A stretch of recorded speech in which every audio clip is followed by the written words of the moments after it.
하나님 말씀 에베소서 1장 17절입니다.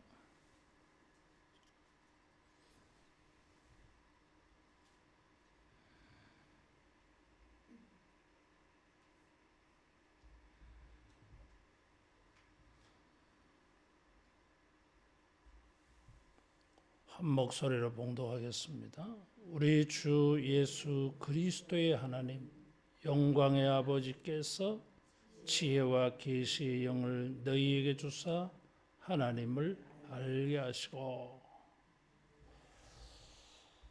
사도 바울은 15절 16절에 보면 예수 안에서 믿음과 성도를 향한 사랑을 듣고 기도할 때에 기억하며 감사하기를 그치지 아니한다 그러세요.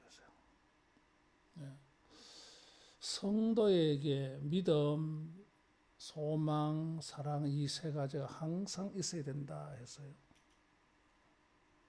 우리의 삶에 언제나 믿음과 소망과 사랑이 항상 증거될 수 있기를 바랍니다. 믿음과 이 사랑을 언급하고 소망은 18절 이하에 다시 나오고 있습니다. 그러면서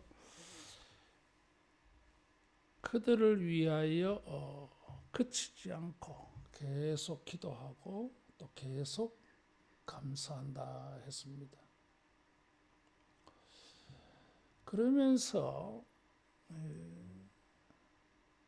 이 감사하면서 그들을 위하여 더 보태어서 기도하는 것이 17절에서 19절까지의 말씀입니다. 그 첫 번째의 기도의 내용이 하나님을 알게 하시고 하는 기도예요. 이미 에베소 성도들은 하나님을 알고 있습니다. 교회에 편지했으니까 하나님을 아는 사람들이죠. 그런데도 하나님을 알게 하시고 그랬어요. 3절에서 14절에 걸쳐서 삼위일체 하나님이 우리의 구원을 위하여 무엇을 행하셨는지, 성부의 예정, 성자의 죽으심, 성령의 보증, 이런 우리의 구원이 절대적인 보증이 되는 것을 언급을 했습니다. 우리가 받은 구원은 절대적이에요. 이런 것을 증거하고 난 다음에 이런 일을 행하신 하나님을 알기를 기도한다 그러죠. 아는 것을 위해서 기도했어요.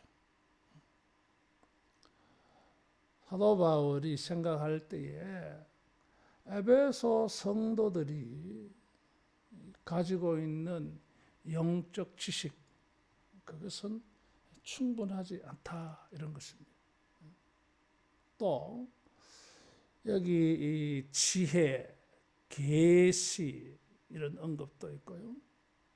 안다라고 하는 지식, 이런 것은 그 당시에 바울이 이 편지를 쓸 때에 그 당시 사회 사람들이 흔히 사용하는 단어였어요. 다시 말하면 헬라 사회가 사용하는 단어들이에요.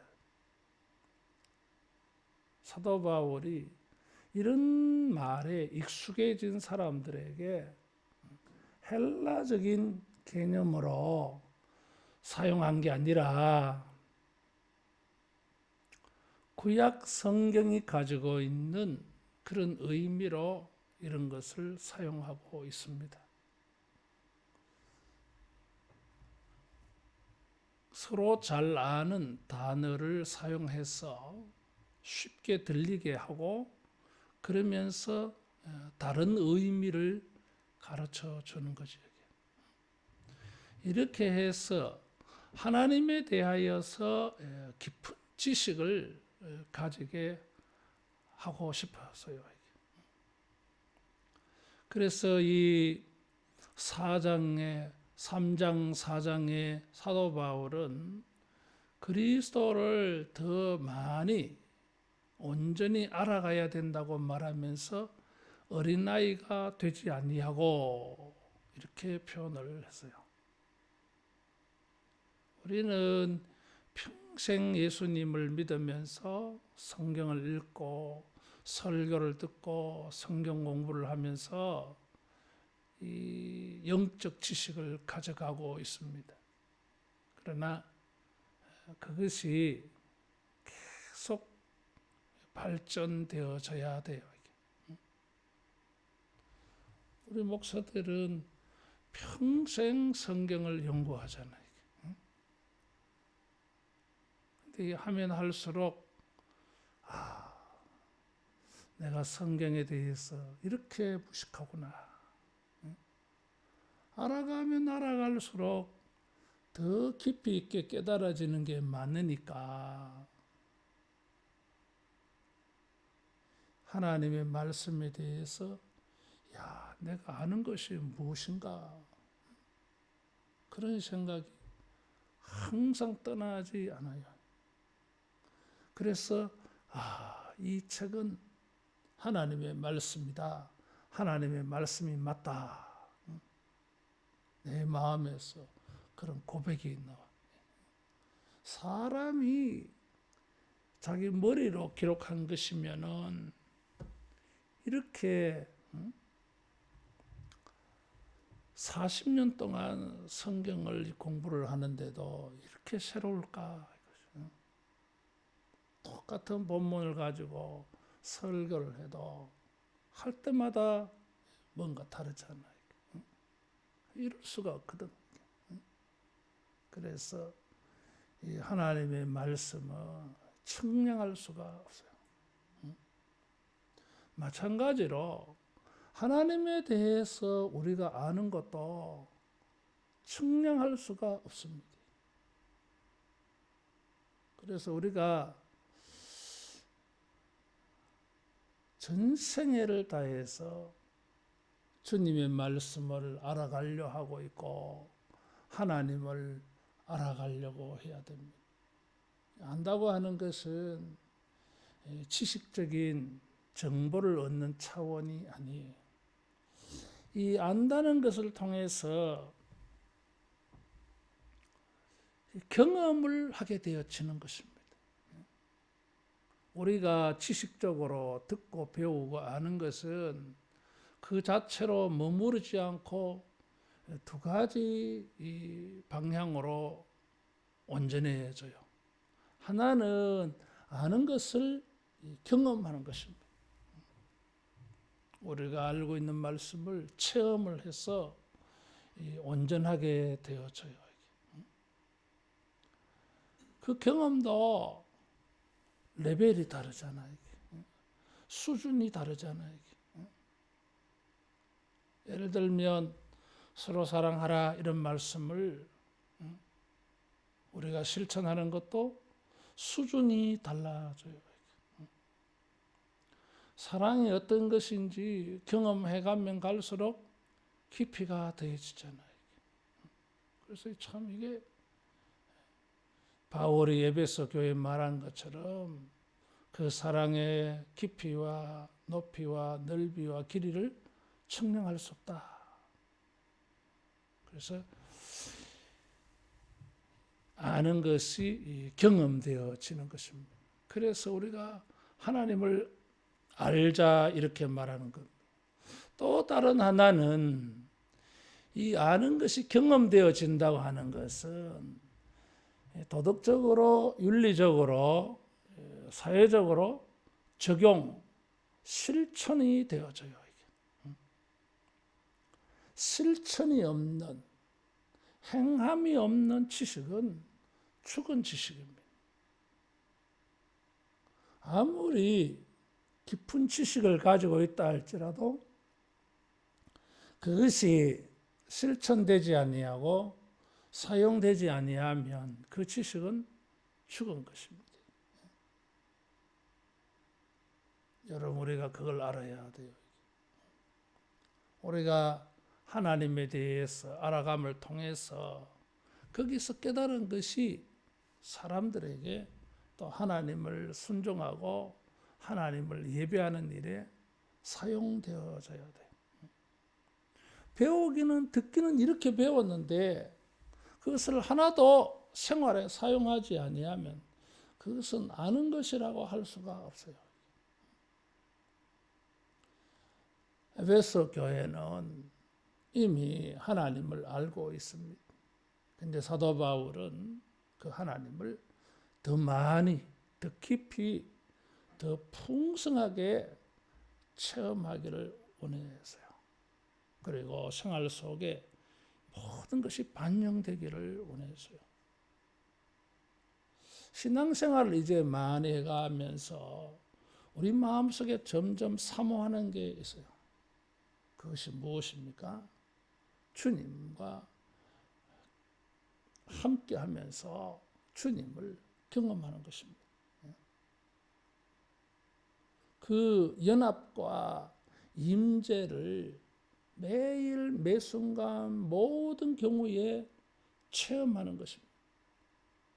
이것이 신앙이고 살아있는 믿음인 것입니다.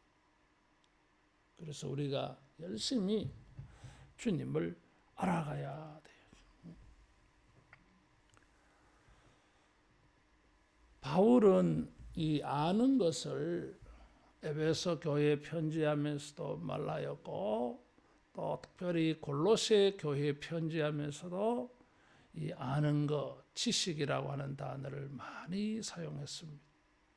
다른 교회들에 편지하면서도 물론 사도 바울은 여러 가지로 교훈을 주고 있어요. 그래서 이 안다고 하는 것이 중요하다 하는 것입니다. 주님께서 이사야를 불러서 보기는 보아도 듣기는 들어도 보지도 듣지도 깨닫지도 못하는 백성이다 그랬어요. 호세아 선지자는 자기 시대의 사람들을 향하여서 이 백성이 지식이 없어 망하는도다. 여호와를 알자, 힘써 여호와를 알자.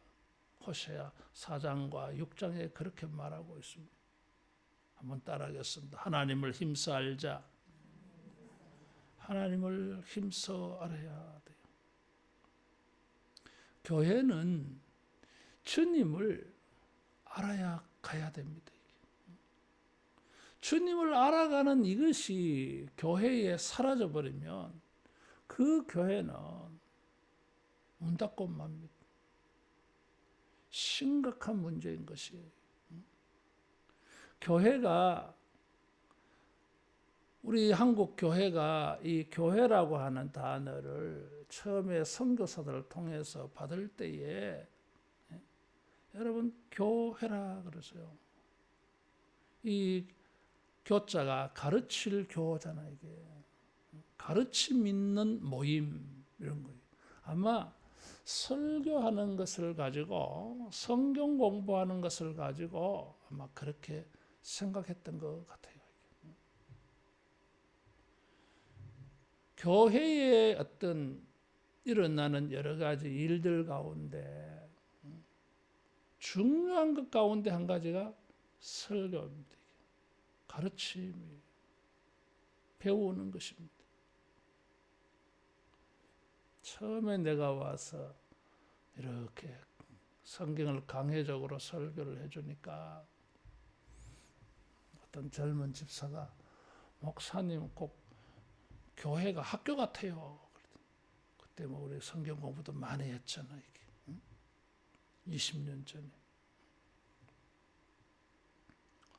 원래 내가 강해 설교를 했고 또 내가 목사 될 때에도 나는 어떤 목사가 될 것인가 하는 것 가운데 한 가지가 성경을 잘 가르쳐주는 그런 목사가 되자. 그런 결심과 결단을 했어요. 헌신을 했어요. 그거는 주님과 나 사이의 일이고 또 목사는 당연히 그렇게 해야 되기 때문에 누가 뭐라 해도 나는 평생 그렇게 할 것입니다. 근데 교회는, 교인들은 이런 것을 별로 좋아하지 않아. 우리 친척들이 우리 홈페이지나 유튜브에서 내 설교를 이렇게 듣나 봐. 그래서 삼촌들도 여러 가지 자기 설교 평을 해주더라고. 내가 많은 사람들에게 듣는 말이에요. 그리고 옛날부터 들어왔던 말이에요. 그럼 왜 고치지 안 고치느냐? 그렇죠. 별로 고치고 싶은 생각이 없어서 두 가지를 지적을 해요. 말이 느리다. 숨 넘어가겠다는 거예요. 내가 들어봐도 숨 넘어갈 정도로 어떨 때는 마침표와 처음 문장이 시작될 때의 그 갭도 너무 긴 것 같아요. 맞아요.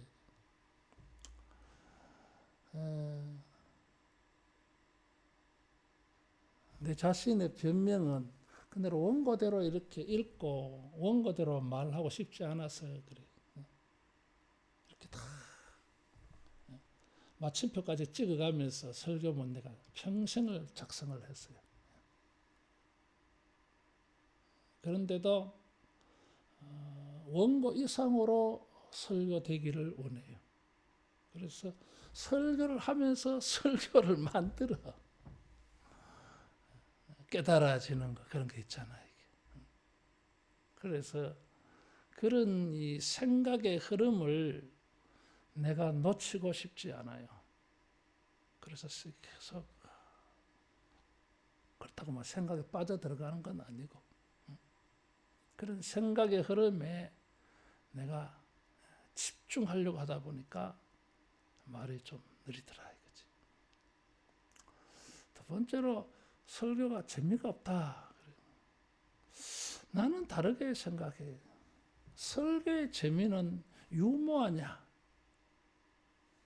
아니잖아요.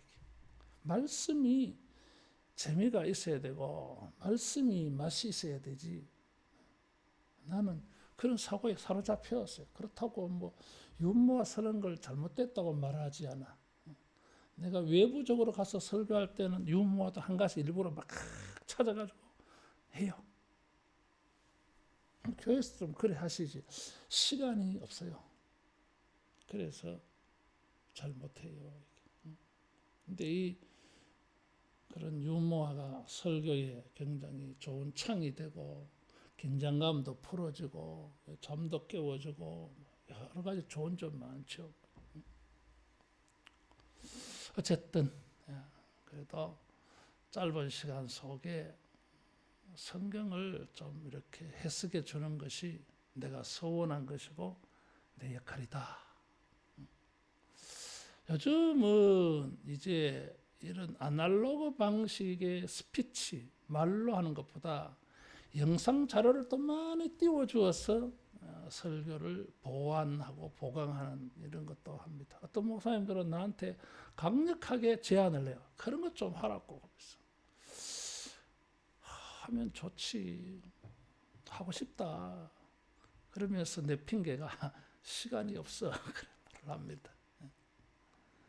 어쨌든 이런 형식이든 저런 형식이든 방법이 문제가 아니라 말씀을 알아가는 것이 중요하지 않느냐. 설교를 듣고 교회 문을 나서면 생각이 안 나요. 무슨 설교 들었는지. 근데 나도 평생 그런 것을 경험합니다. 그런데 성경을 읽을 때에 교인들이 성경이 읽혀지면 된다 생각해요. 말하라고 하면 설교 들은 것을 말은 못하는데 성경 읽다가 보면 생각이 나는. 그게 중요하지 않느냐. 왜냐하면 설교를 일주일에 한 번 듣잖아요. 이제 성경책은 매일 가지고 스마트폰 가지고 이제 성경을 읽잖아요. 그럼 이런 게 어떨 때는 막혀지다가도 생각이 나. 나는 그것을 아주 중요하게 생각합니다. 내가 해야 될 목사로서 역할 중에 아주 중요하게 생각하는 것이 바로 그 부분입니다. 그래서 자연히 성경을 이렇게 강해할 수밖에 없어요. 교회는 성경을 듣고 배워서 그 지식을 가지고 하나님을 경험해 가야 되고 그 영적 말씀의 지식을 가지고 생활에 적용을 해야 돼요. 그래서 일평생 숨이 끊어지는 그날까지 여러분 성경을 읽고 설교를 듣고 성경을 공부하는 이런 일이 계속되기를 바랍니다. 말씀이 재미가 있어져요. 그리고 그 깨달음이 보람이 있고 귀해.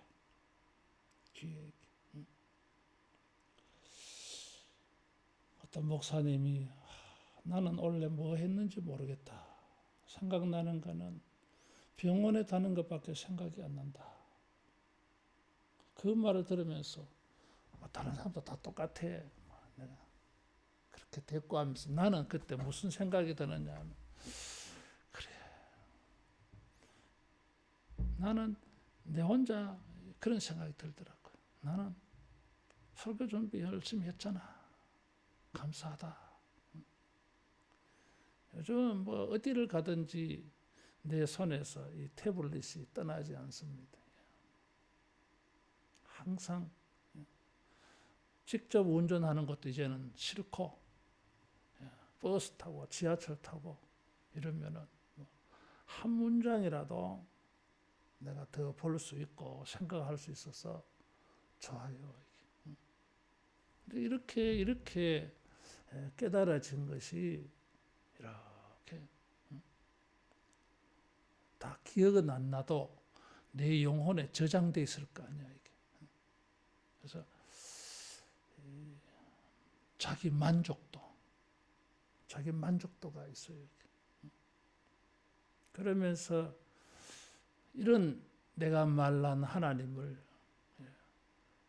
경험해보고 싶은, 깊이 경험해보고 싶은, 신비한 것을 경험해보고 싶은 이런 마음이 막 계속 용솟음쳐요. 기도도 새벽마다 우리가 기도할 때에 막 그런 기도가 주에 그래서 항상 말씀을 듣고 깨달은 것을 가지고 기도하자 그 말씀 드리는 것입니다. 일평생 신앙생활을 하면서 이런 하나님을 깊이 체험하는 이런 체험적 지식이 되기를 축원합니다. 이게 교회의 영적 재산입니다. 교회의 영적 보화.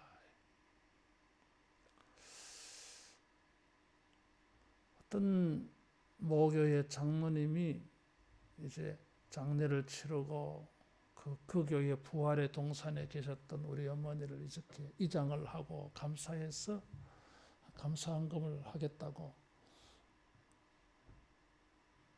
부탁을 했어요. 그래서 그 부탁을 받은 장로님이 당회에 들어가서 예배 전에 당회에 들어가서 그래서 이 박성은 목사가 이렇게 한다. 우리 아버지 돌아가신 거 광고해 주시고 또 감사해서 헌금한다고 꼭 좀 전해 주십시오. 그래 했더니 두 분의 그 교회 장로님이 저한테 전화를 주셨어요. 한 분은 감사하다는 전화였고 또 한 분은 내가 대학부 회장할 때에 우리 고문 부장 장로님이었어요. 새해에 그 장로님 찾아가서 우리 임원들이 세배도 하고 떡국도 먹고 뭐 그렇게 한 기억이 있어요. 야, 그분은 그때가 79년도 그때에 장로님에게 세배하고 장로님이 그때 우리에게 또 말씀을 이렇게 한 말씀을 주셨는데 나는 기억이 없어요. 그걸 기억하고 계시더라고요. 대단하다 그러면서. 깜짝 놀란 것은 빌립보서를 영어로 다 암송을 한대요.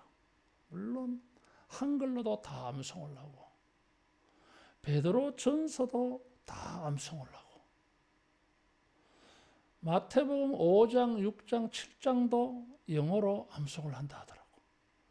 와, 대단하잖아요. 한글로 외운 게 아니라 영어로 그렇게 암송을 다 했다더라고. 연세가 제가 생각할 때는 80대 후반일 거예요, 그분이. 하루에 2시간 반씩 운동을 하고 4시간씩 공부를 한다 하더라고요, 밤에. 무슨 공부를 하는데 하니까 목사님 내가 성경 공부를 합니다 하면서 영어로. 대단해. 그래서 자기가 끝에 내가 자랑하려고 하는 게 아니라 말씀을 이렇게 읽고 암송하니까 박 목사님 내가 막 젊어지는 것 다 이러더라고요. 육신도 건강해야 되고 정신도 건강해야 되는데 정신 건강에는 막 성경 외우는 게 최고입니다 이러더라고요. 내가 전화 끊고 난 다음에 감동이 한참 갔어요. 야, 나도 이제 다시 한번 해봐야 되겠다. 영어로 성경을 읽고 나도 영어로 성경을 좀 암송해야 되겠다. 왜냐하면 나중에 은퇴하고 난 다음에 내가 저 선교지에 가서 1년에 한 6개월씩 내가 이 나라 저 나라 인도, 부탄, 미얀마, 네팔 이 지역에 우리 인도 신학교 그 졸업생들이 흩어져서 사역을 하고 있는데 가는 곳마다 한 주일씩 이렇게 집회를 해주고 또 한 주간은 쉬고 또 다른 지역으로 옮기고 이렇게 한 4개 나라를 순회를 1년에 한 6개월씩만 하자 이런 생각이 있어요. 그래서 이 영어로 해야 되거든. 그래야 또 그 영어 할 줄 아는 사람이 또 그 나라 말로 이렇게 하고 그래 했던 필요한 것더라고요. 말씀이 조금 옆으로 샜는데 성경을 열심히 읽으시고 설교도 되풀이 반복해서 내가 원고된 이상호의 설교를 하듯이 여러분은 그 유튜브의 설교를 듣고 들리는 것 이상으로 새롭게 추가적으로 이렇게 들려지는 이런 은혜가 있기를 간절히 축원합니다. 이런 지식이 지혜와 계시의 영을 주사 알게 하시고 그랬어요. 성경을 깨닫고 하나님을 알고 경험하는 일에는 지혜와 계시가 필요하다 그랬어요.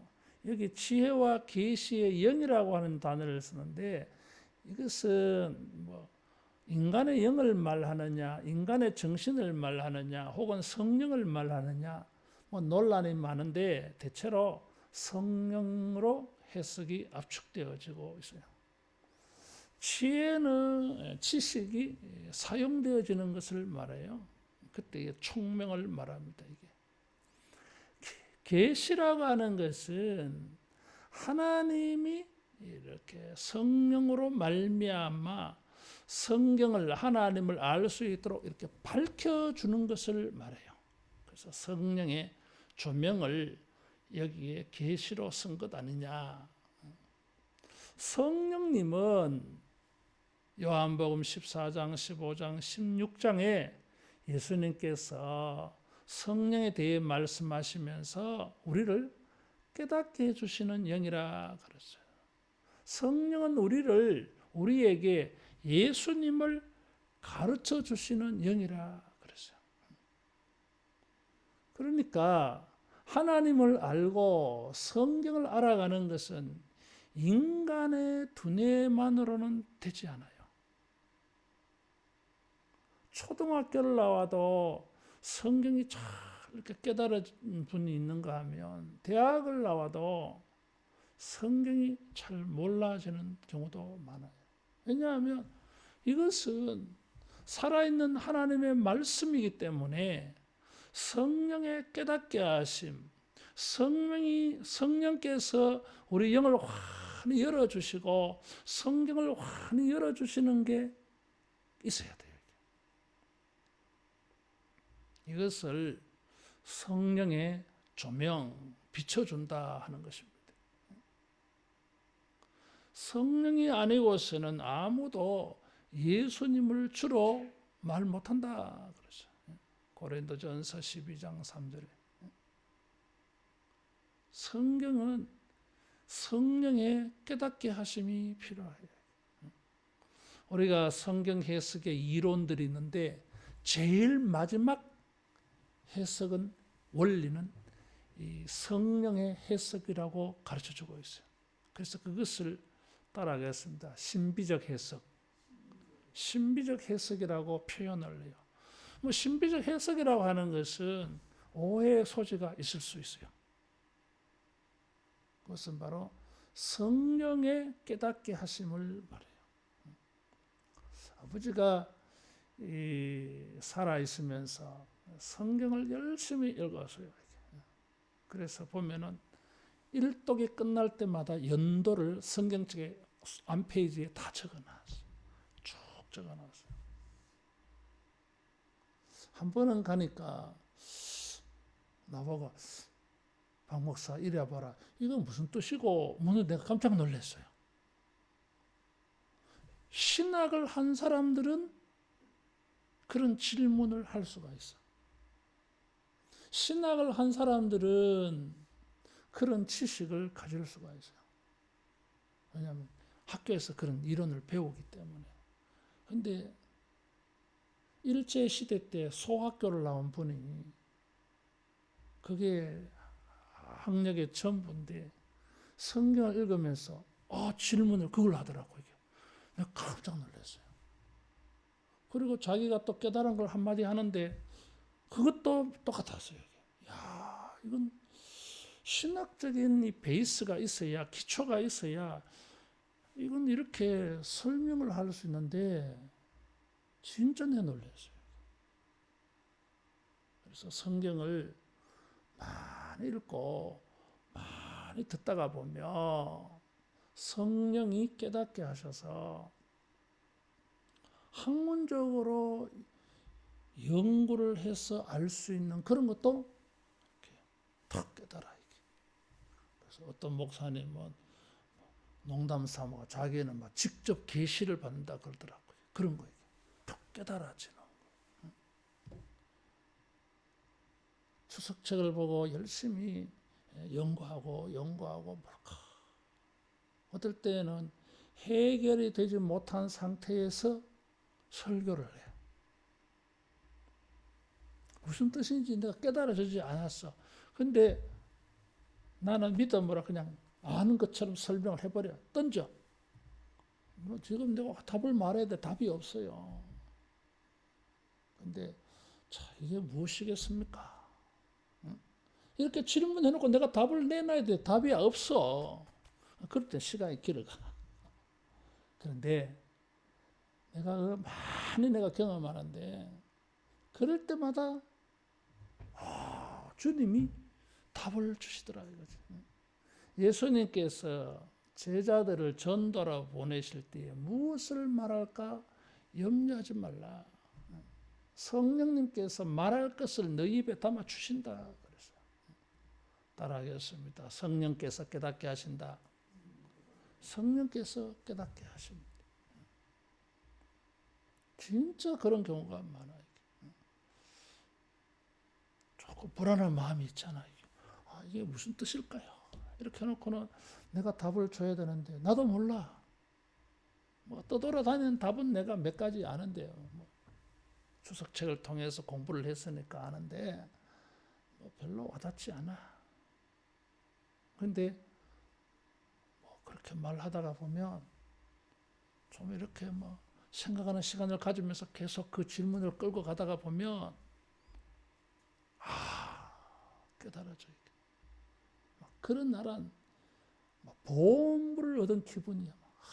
난 너무 좋아.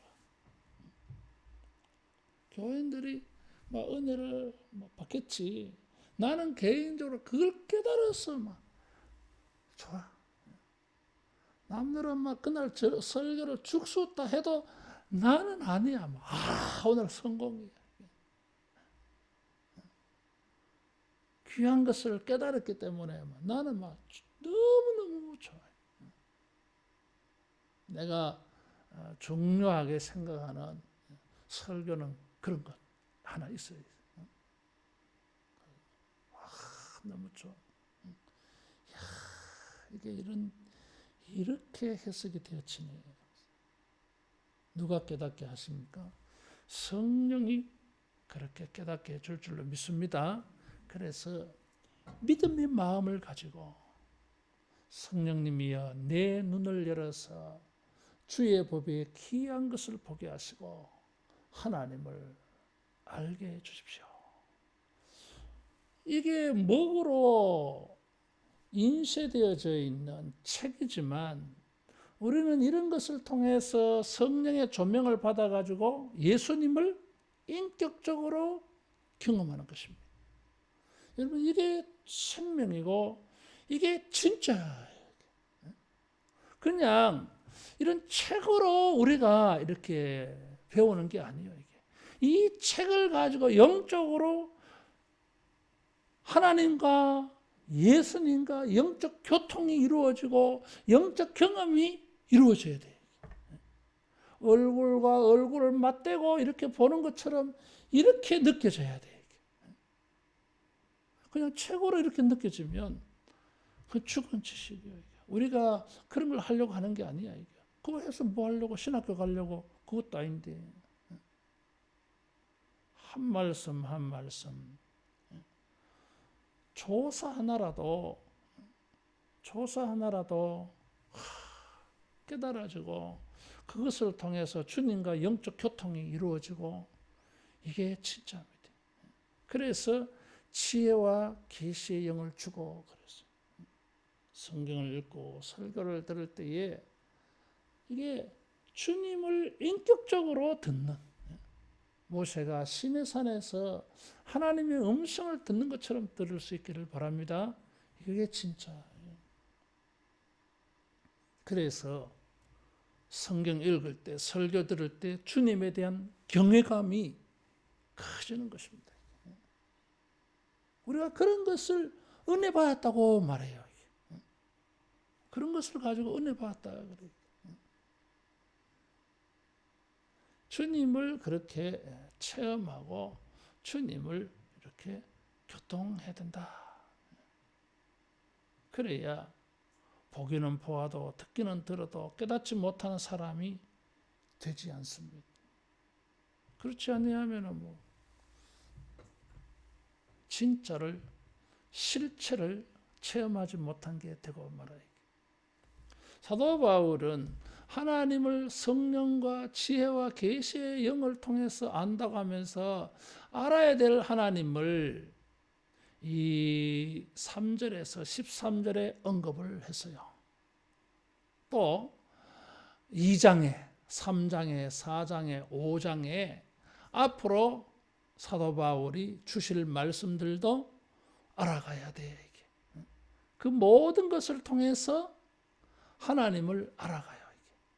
그래서 옛날에 성경 공부 교재 가운데 성경을 공부하는 원리 방법으로 그 성경 공부 교재들이 항상 제시하는 게 있었어요. 첫째는 하나님에 대해서 무엇이라고 본문은 말하고 있습니까? 그걸 찾으라 그래. 맞아요, 이게. 모든 경우를 통해서 하나님에 대해서, 하나님의 인격에 대해서, 하나님이 하신 일이 무엇이라고 말하는가? 이미 3절에서 14절에 우리가 알아야 될 하나님, 구원을 행하신 하나님. 이것을 뭐예요? 더 깊이 알도록 기도한 것이지. 또 자기가 설교한 것을 에베소 교인들이 체험하기를 기도한 것입니다. 이런 것을 경험하기를 원했던 것이고, 이런 삼위일체 하나님과 영적 교통, 교감이 이루어지기를 바울이 기도하는 거예요. 이게 진짜 그 알아야 될 하나님을 바울은 두 가지로 표현을 했어요. 첫째는 주 예수 그리스도의 하나님 그랬어요. 3절에 보면 거기도 주 예수 그리스도의, 여기는 아버지라 그랬어요. 이런 표현들은 사도 바울 서신에 많이 나오는 것 같아 보여도 아니에요. 이게 주 예수 그리스도 하나님 아버지 다 합친 것은 여기밖에 없어요. 다 동원했어 지금. 특별히 예수님과 하나님을 연결 지어서 표현을 했어요. 하나님을 표현할 때에 예수님과 연결해서 표현을 했어요. 성부와 성자의 연합을 표현한 말이죠. 예수님 안에 하나님이 계시고 하나님 안에 예수님이 계시고, 또 하나님이 모든 권세와 영광을 예수님에게 주셨어. 그래서 하나님의 대리자로 예수님이 이 세상에 오셨어요. 그래서 예수님은, 하나님은 자기와 하나다. 그래가지고 사람들에게 신성모독죄로 십자가에 죽으셨어요. 이게. 그런 호칭이에요. 예수 그리스도의 하나님. 우리가 하나님을 예수님과 떼놓고 생각할 수 없고 예수님을 하나님과 떼놓고 생각할 수가 없어요. 삼위일체잖아요. 그래서 성부에 대해서 공부할 때에 성자를 생각해야 되고, 성자를 생각할 때에 성부를 생각해야 돼요. 성부는 성자를 통해서 모든 것을 행하십니다. 그래서 하나님에 대한 지식은 예수님에 대한 지식이고, 예수님에 대한 지식은 하나님에 대한 지식이에요. 성부가 계획을 하셨으면은 그 계획하신 걸 다 이루셨다, 다 성취하신 분이 예수님. 예수님을 통해서 우리는 하나님을 안다 그랬어요. 예수님이 인간의 몸으로 오셔서 십자가에 죽으시고 우리를 구원해 주셨습니다. 그래서 우리가 이 예수님을 통해서만이 성부를 알 수가 있어요. 유대교의 문제가 무엇입니까? 예수님을 통해서 하나님을 안다고 생각하지 않아. 예수님은 자기가 더 그 진리라 그랬어. 내가 길이요 진리요 생명이라고 말할 때에 I am the way, 유일한 바로 그 길이다 이거죠. 그 진리다. 하나님께 이르는 유일한 거예요. 그래서 우리가 성부를 안다고 하는 것은 성자를 통해서 아는 것이고, 성자께서 행하신 일을 통해서 우리는 성부를 알아가요. 이런 경험이 여러분 되어지기를 축원합니다. 두 번째 알아야 될 것은 영광의 아버지라 그래서, 영광이라고 하는 것은 하나님의 능력, 신성, 거룩, 이런 모든 것을 가지고 하나님의 존귀함을 표현한 말이 영광이에요. 하나님은 어떤 분이십니까? 영광의 아버지라 그랬어요. 아버지라고 하는 단어를 써서 우리를 하나님의 자녀, 하나님과 우리를 연결 지우고 있어요.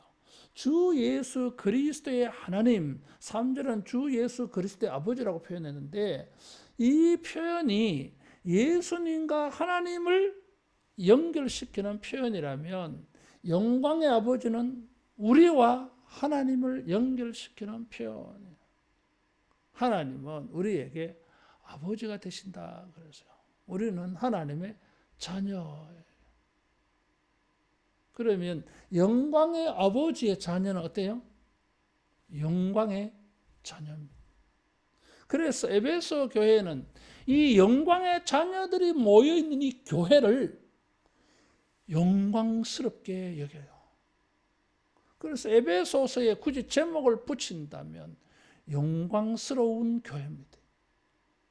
1장 1절부터 6장까지 모든 것이 그리스도의 공동체가 얼마나 영광스러운지를 가르쳐줘요. 주제가 영광스러운 교회예요. 따라하겠습니다. 우리는 영광스럽다. 영광스러워요. 이 영광을 가시적으로는 빛으로 표현을 했어요. 구름 기둥, 불 기둥은 영광의 표현이에요. 시내산의 떨기 나무에 나타난 불은 영광의 상징이에요. 이게. 시내산에 불이 번쩍번쩍한 것은 하나님의 영광의 상징이에요. 영광이에요. 하나님은 모든 신성과 거룩과 능력으로 가장 존귀합니다. 태양의 빛보다 더 강렬하십니다. 영광의 빛이. 따라하겠습니다. 영광을 돌리자. 하나님의 영광을 인정하고 하나님에게 우리는 영광을 돌려야 됩니다. 왜 그렇습니까? 우리를 영광의 자녀로 삼아 주셨기 때문이에요. 우리는 영광스러운 존재가 아니었잖아요. 죄의 종, 마귀 자식이었어요. 허물과 죄로 죽었던 2장 1절에 그렇게 말했어요. 우리에게 무슨 영광이 있어요? 그래서 그 영광은 썩어질 영광이에요. 사람들이 뭐 되게 영광스럽게 하는 것은 다 썩은 거예요.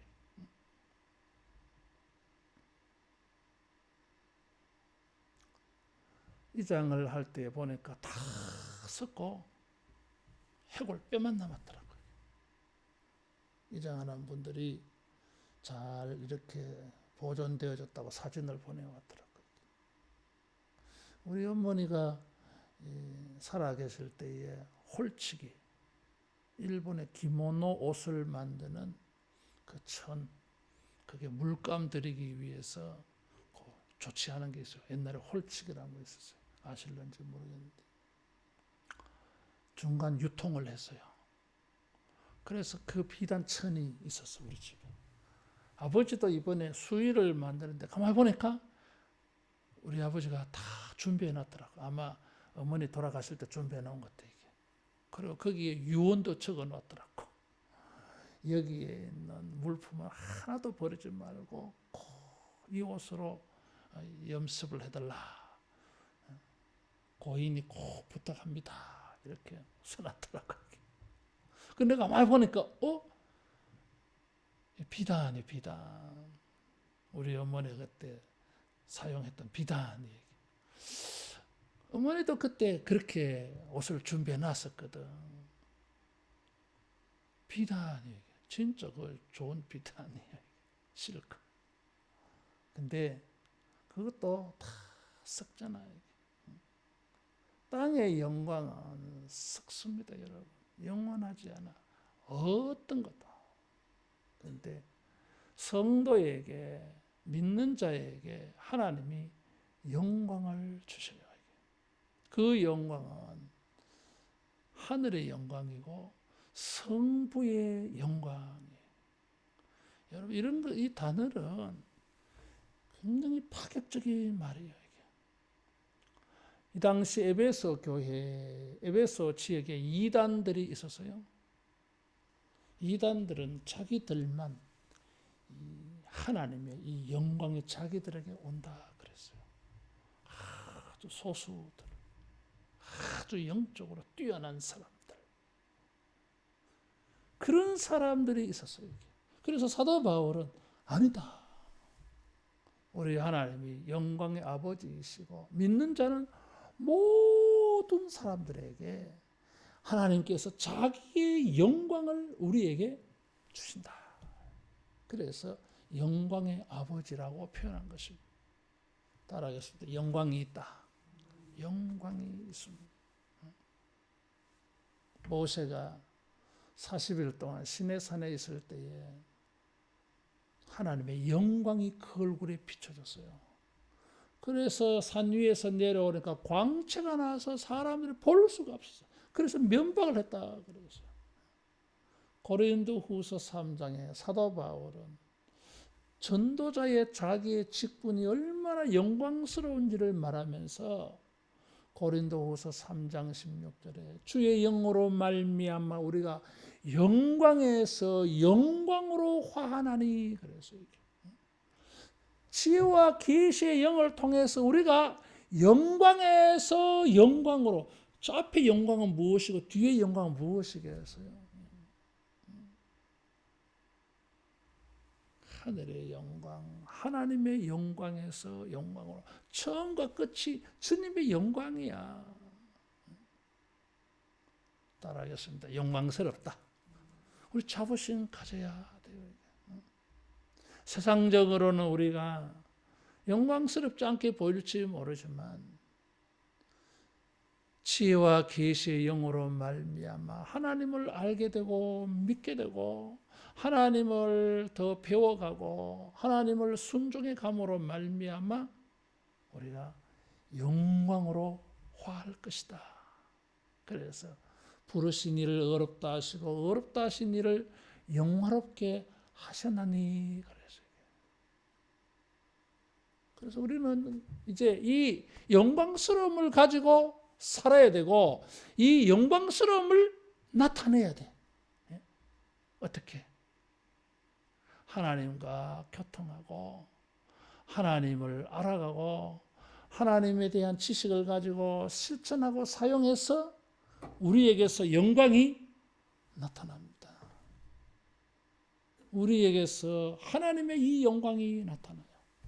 그래서 사람들은 우리의 신앙과 적용과 실천과 행동을 보고 하나님께 영광을 돌리잖아요. 이게. 우리의 육신의 눈에 보이지 아니한다고 해서 의심하지 않기를 바라요. 예수님이 십자가에 달려 죽으실 때에 그 현장을 지키던 백부장은 진실로 하나님의 아들이다 고백을 했어요. 뭘 받겠어요? 십자가에 달려있는 한편 강도가 당신의 나라가 임할 때 나를 기억하소서. 그 강도는 예수님에서 뭘 받겠어요? 하나님의 영광을 본 거예요. 똑같은 눈으로 어떤 사람은 안 보여. 어떤 사람들은 그게 보였어요. 영광이 있어요. 지금은 이 영광이 사람들의 눈에 가려져 있을지 모르지만 장차는 다 증거될 것입니다. 그래서 고린도후서 3장 16절에 주의 영으로 말미암아 영광에서 영광으로 일어나니 그랬어요. 여러분 우리가 이런 성부의 영광이 있음을 알고 우리 생활에 실천하고 적용해서 이 영광이 성부의 영광이 나타나지는 우리 신앙생활 되기를 축원합니다. 기도하겠습니다. 존귀하신 하나님 아버지, 지혜와 계시의 영으로 충만케 하셔서 영광의 아버지를 증거하는 우리 되게 하여 주시고 영광의 아버지를 모시고 예수님처럼 영광의 아버지와 연합하는 신령한 우리가 되게 하여 주시옵소서. 예수님 이름으로 기도하옵나이다. 아멘.